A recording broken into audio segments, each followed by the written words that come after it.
संत महात्मा हमेशा समझावे ने का समझाने भैया कि जब तक शरीर में जान बा हाँ भक्ति भजन कैला हाँ नहीं तो जीवन बा चलत चल जाई। नहीं बहुत अच्छा में रही भैया भजन इशारा करत बा का इशारा करो भैया हो भजन कब करी हो हरे भजन कब करी हो आई बुढ़ाई रे भजन कब करी हो आई बुढ़ाई रे भजन कब करी हो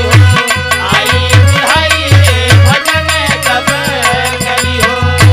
ए भजन कब करी हो भजन कब करी हो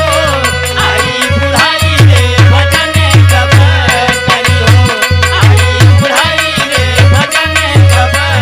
करी हो। इंसान दिनों